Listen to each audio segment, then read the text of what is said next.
Good day, Kaalaga! I'm Leia, your future nurse. For today, I will demonstrate to you the health assessment for respiratory system. I will just shortly introduce to you this portion. Respiratory system, it is a network of organs and tissues that help you breathe. It includes the airways, lungs, and the blood vessels. This part works together to move oxygen throughout the body and clean out waste gases like carbon dioxide. The equipment needed in conducting this assessment is the stethoscope. It is a medical instrument for detecting sounds that produce in the body or for auscultation. Now, let's do the procedure. Prior to the assessment, we need first to identify the client to give the right care and management to them. Introduce yourself to the patient, explain clearly the procedure because it allows them to understand and encourages compliances throughout the assessment. Provide privacy by drawing the curtains and closing the door to allay fear and anxiety. Please do not forget to wash your hands for infection control or reduce the spread of microorganisms. Ask the patient to void first, to have a continuous procedure, and to be not distracted upon doing the assessment. Then, let's obtain the patient's health history.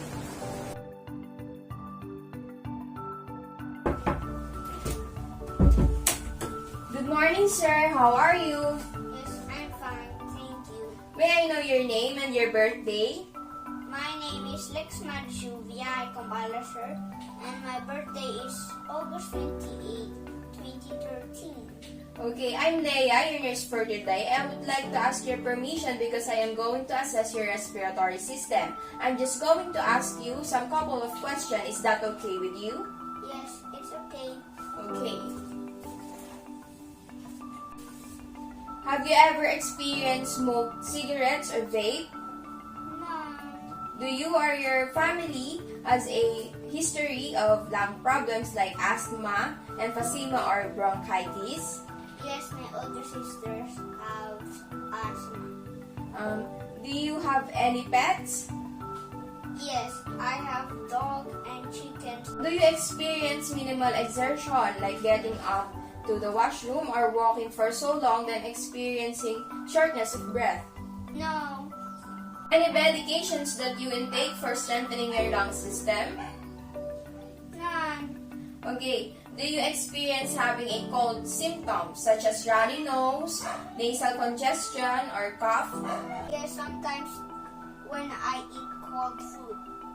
Okay, sir. Now, let's start your assessment. First, do the inspection of the anterior thorax. Position the client. The client should be in a sitting position with clothing removed, except an examination gown and drape. Instruct the client that you are going to look for the chest structures. Then ask the patient to breathe normally. Observe the skin color and inspect the structure of the thorax for symmetry and chest configuration, then count the respiratory rate of the patient. Okay, sir, during the procedure, I might ask you to do something like changing your position that accords to the procedure. I will inform you to do something like breathing normally, exposing your chest for better observation and assessment. If the procedure is causing you discomfort or fatigue, I can stop anytime. Yes, I understand. Sir, can you please remove your shirt because I am going to assess your chest structure or your anterior thorax.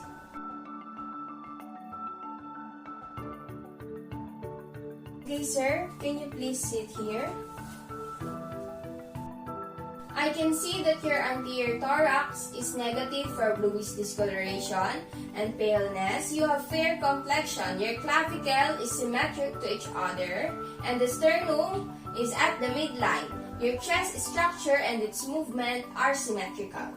Okay, sir, I noticed that your anterior-posterior ratio to the transverse ratio is 1 to 2, which is normal, negative for any bumps, lumps, or lesions. Sir, I am going to count your respiratory rate. Please breathe normally.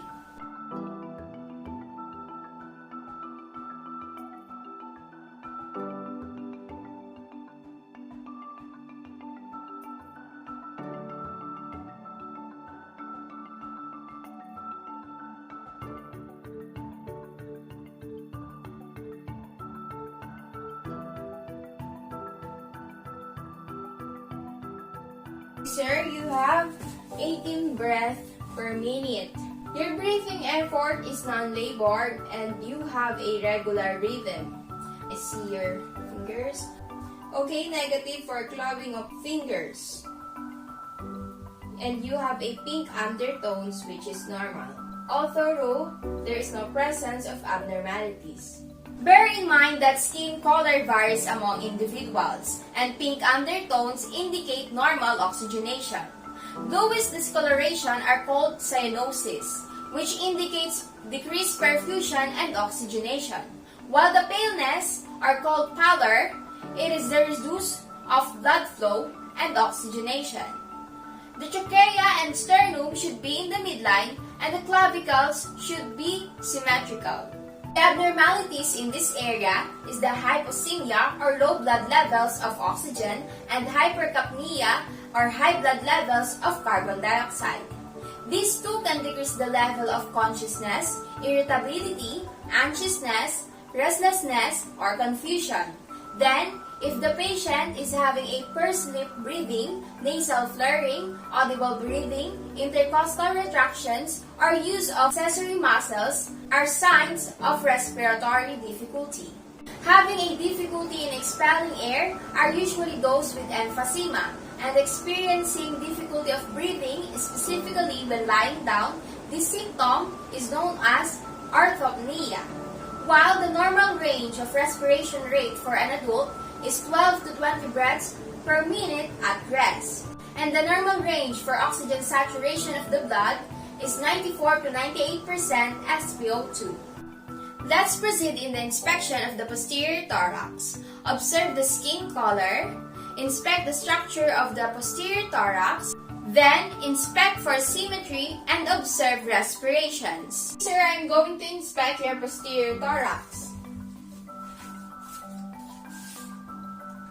The skin color of your posterior thorax is consistent to the rest of your body.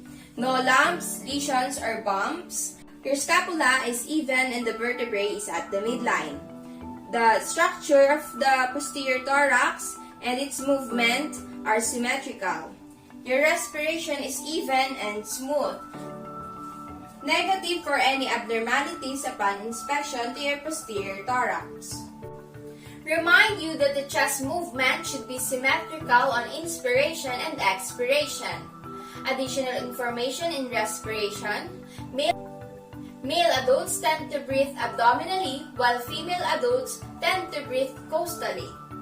The indication of bradypnea is if the patient is having less than 12 breaths per minute, while the tachypnea is greater than 20 breaths per minute.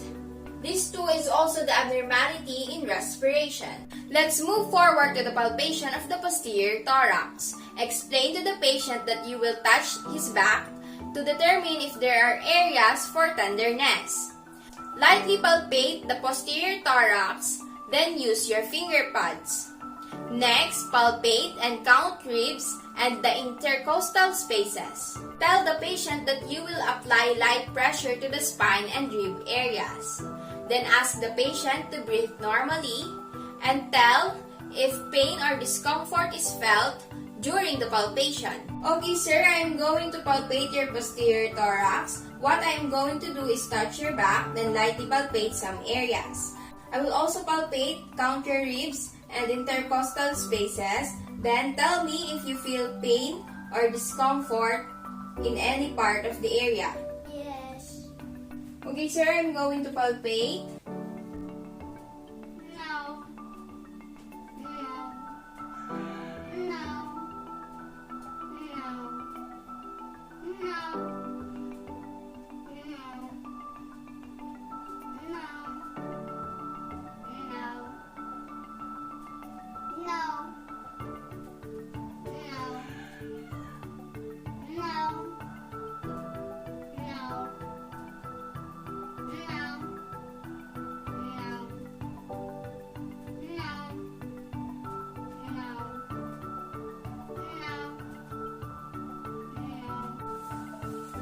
Okay, sir. Absence for lumps, bumps, masses, growth of nodules, or lesions. And your skin is non-tender, it is warm and dry, and there is no pain felt upon palpation. Note that palpation may be performed to investigate for areas of abnormality related to injury or procedural complications. The abnormality in the palpation is called crepitus. It feels like popping or crackling sensation when the skin is palpated. And it's a sign of air trap under the subcutaneous tissues. While having unequal expansion is an abnormality that can occur with pneumonia, thoracic trauma such as fractured ribs or pneumothorax.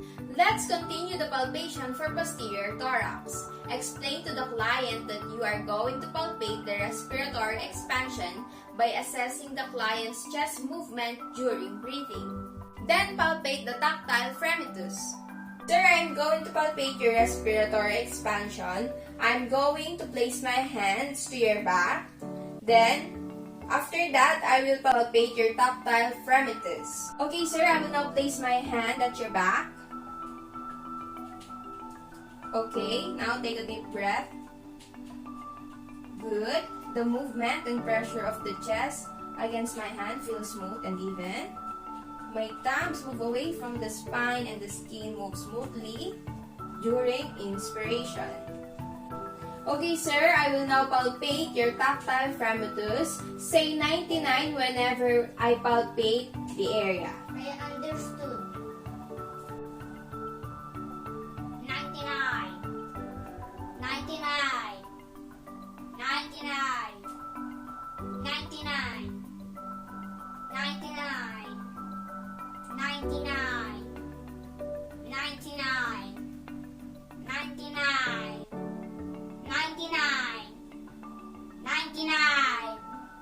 99.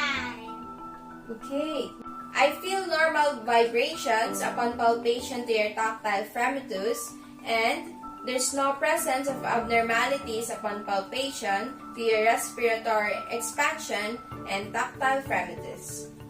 In the palpation of the tactile fremitus, it is the palpable vibrations on the chest wall when the client speaks. When you feel an increased vibration or increased feeling, it could be something like consolidation or pneumonia. If there is a decreased fremitus, it might be because the patient is obstructed somewhere. Let's proceed to the percussion of the posterior thorax. First, visualize the landmarks by observing the posterior thorax and visualize the vertical and the horizontal lines, the level of the diaphragm, and the fissures of the lungs. Recall the expected findings, then instruct the client that you will tap on the chest in a variety of areas. Tell the patient to normally breathe and ask to lean forward and round the shoulders. Then percuss the lungs, following the landmarks of the percussion on the posterior thorax. Okay, sir, I'm going to percuss your posterior thorax. I need you to lean forward and round your shoulder. Okay? Okay. Okay, sir, I'm now going to percuss your posterior thorax.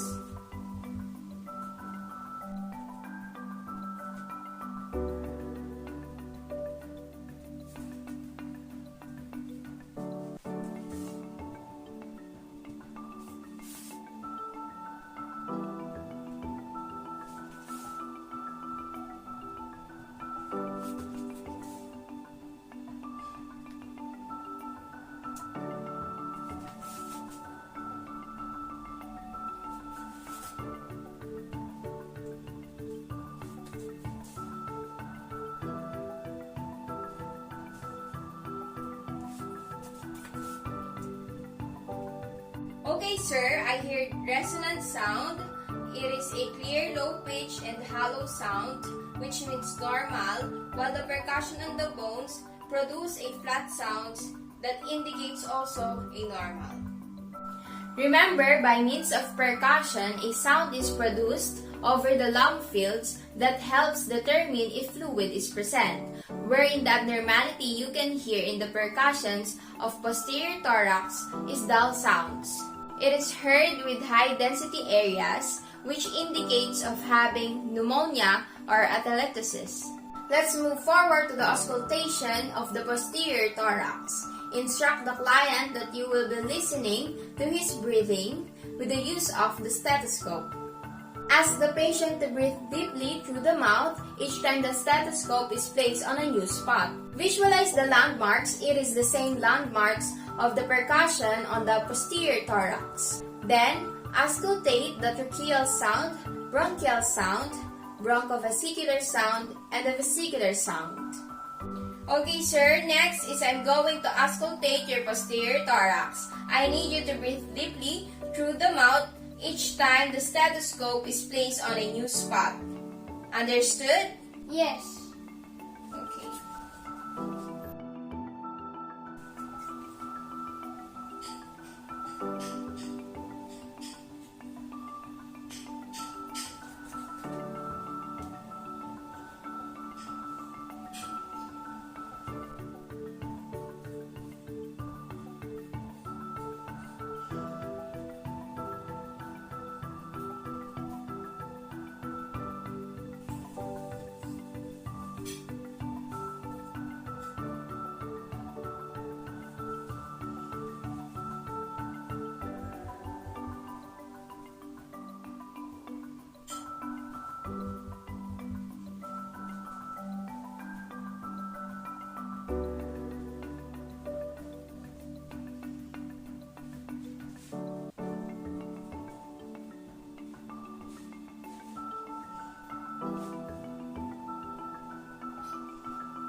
Okay, sir. I will now auscultate your tracheal sound, bronchi sound, bronchovesicular sound, and vesicular sound.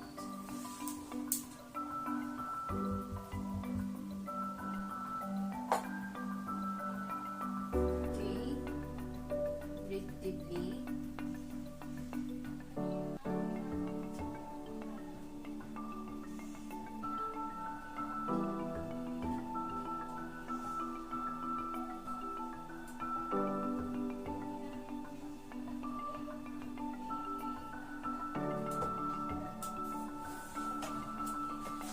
Okay, sir, upon auscultation, the tracheal sound, bronchi sound, bronchovesicular sound, and vesicular sounds are heard on a appropriate sound. And negative for adventitious lung sound or diminished lung sound.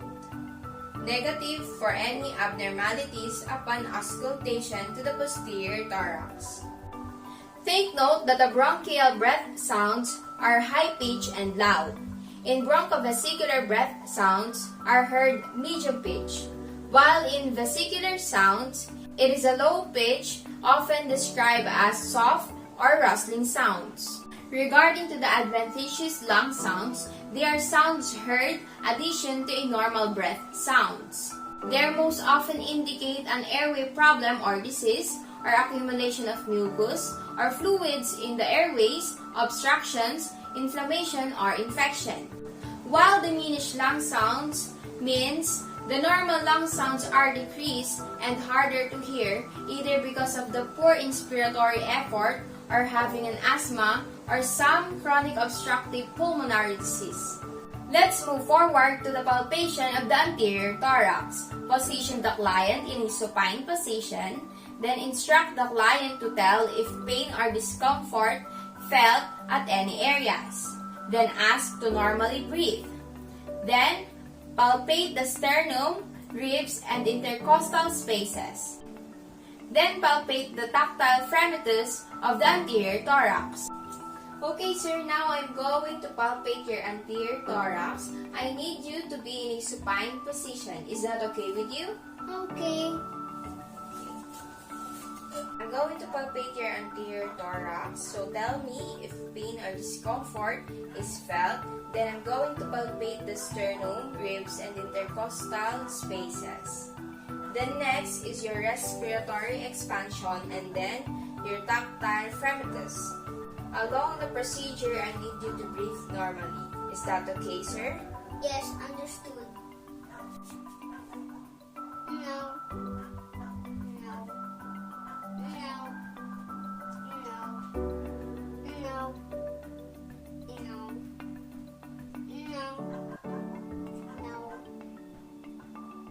No.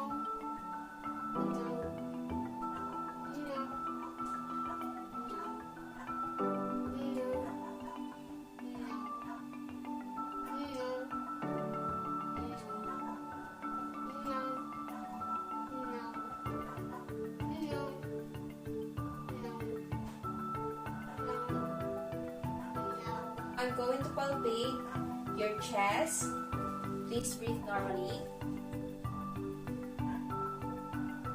Okay.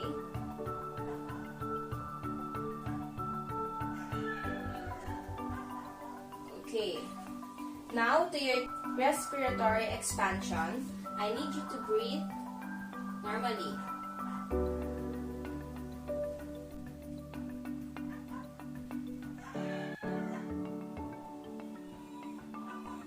Okay, sir, I'm going to palpate your tactile Crepitus.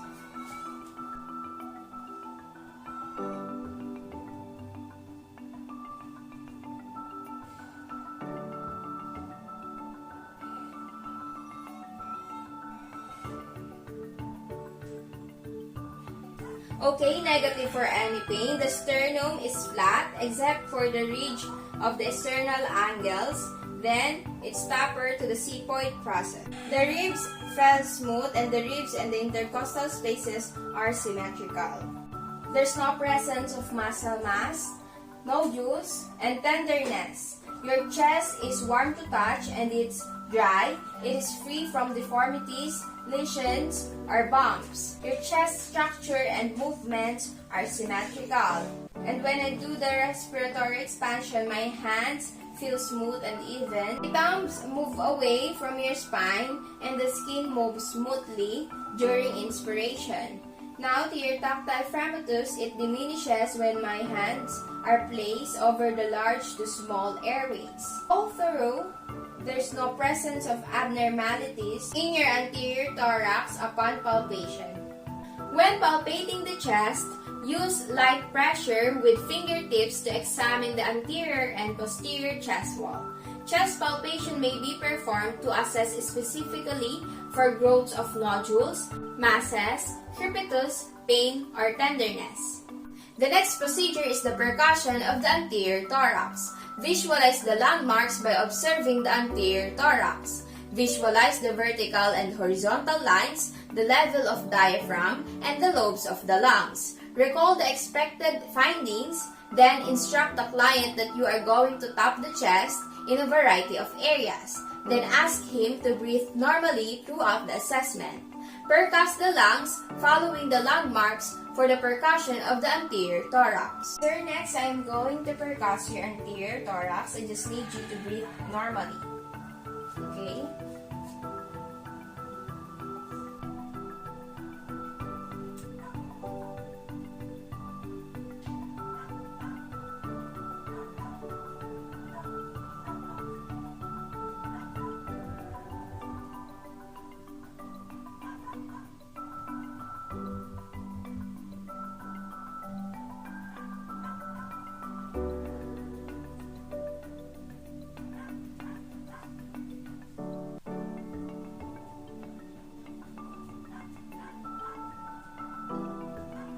Okay, I hear resonance sound just like the posterior thorax. There are no presence of abnormalities. Now for the auscultation of the anterior thorax. Instruct the client that you are going to listen to his breathing again. Ask to breathe deeply through the mouth each time the stethoscope is placed on the chest. Then instruct the patient to tell if she or he was experiencing shortness of breath. Auscultate the trachea, the apices, the bronchi, and the lungs. Following the landmarks for the auscultation of the anterior thorax. Then, evaluate the findings. Next, for the auscultation of your anterior thorax, I just need you to breathe again through your mouth. Then, each time the stethoscope is placed on a new spot. Tell me if your breath is becoming short.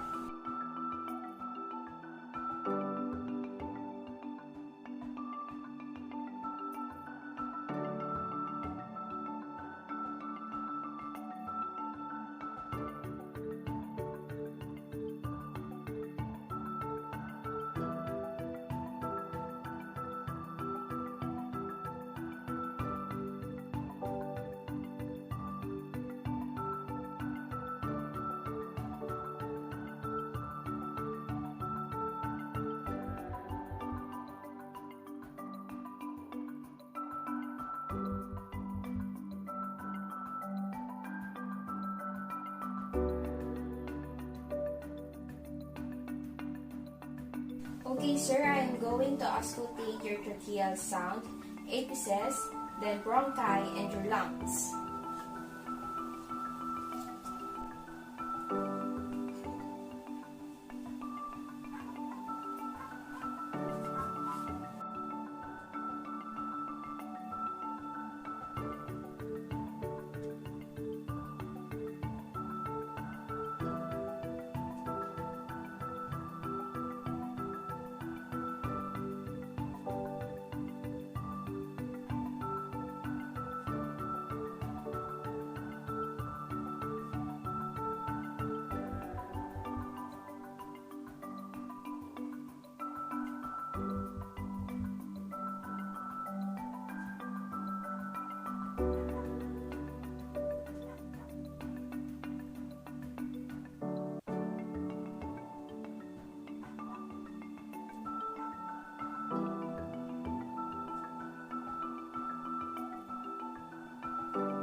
Sir, I hear to your tracheal sound is a harsh high pitch, and to your apices is a vesicular sound, while to your bronchi is a bronchovesicular sound, and to your lungs is vesicular sound.